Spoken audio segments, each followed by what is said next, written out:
Hello and thanks for tuning in for another episode of Hoops Talk. I'm your host, Mike DuPont. Happy Thursday out there. Today is Thursday, January the 16th. Thanks for tuning in. However you might be following along, feel free to check the description and the comments below for additional links to other outlets if you feel so interested.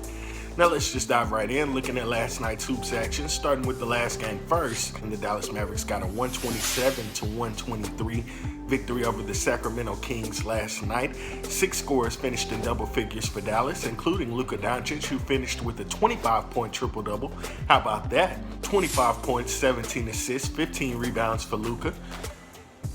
The Mavericks, again, like I said, improved to 26-15 following the win.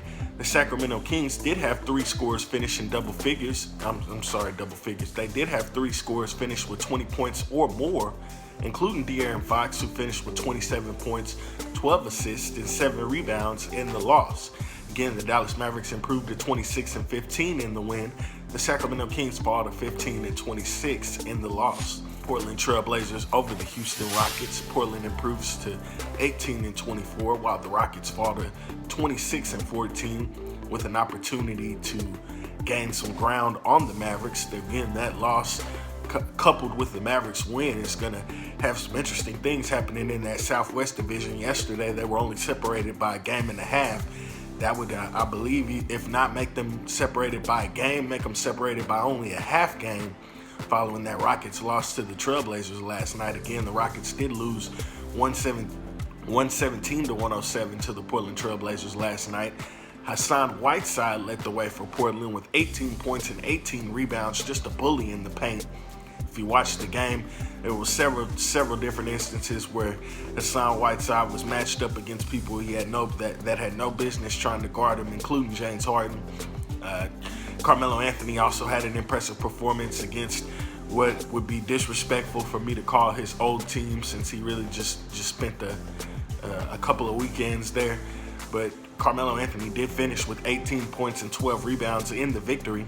Shout out to Carmelo getting another win on his reunion tour, getting another win against one of his former stops. Russell Westbrook did lead the way for Houston in the loss. He finished with 31 points, 12 assists, and 11 rebounds in the losing effort.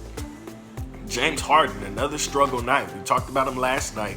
41 points on 37 shots. Tonight, 36 minutes. In 36 minutes, you got 13 points from James Harden. You got 13 points in 36 minutes out of James Harden. Another rough night. We'll just leave it at that. We won't dissect it too much. We won't turn it on its head too much. Maybe it was just a tough night.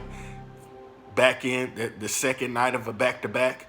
And the Rockets just weren't, the Rockets leading scorer just wasn't ready to perform, and it showed last night, 13 points in 36 minutes. Moving forward, the first game that started our doubleheader on ESPN, the Philadelphia 76ers got a 117-106 victory over the Brooklyn Nets. The Sixers improved to 26-16.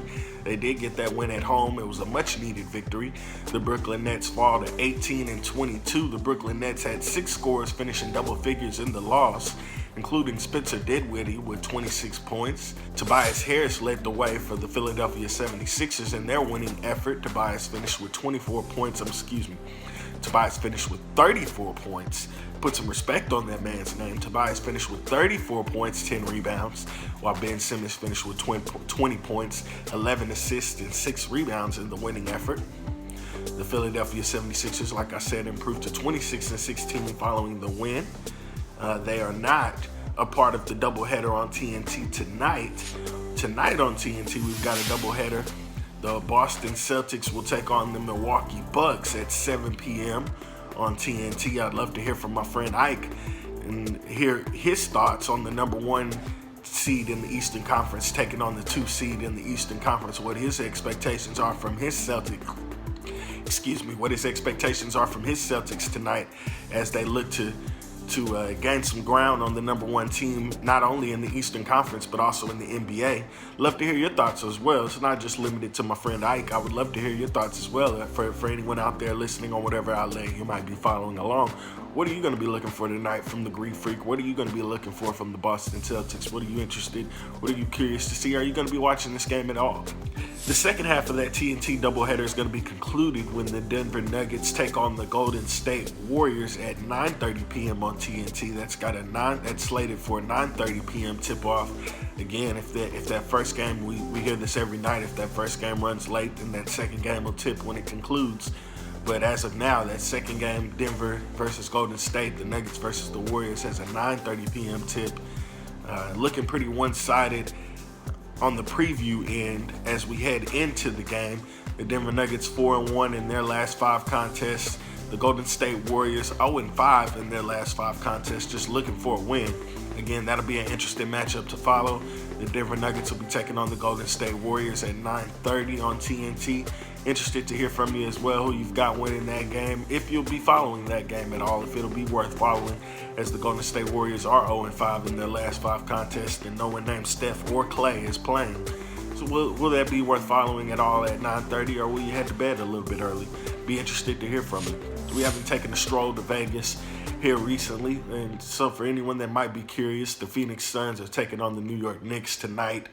The total points on that is 225.5.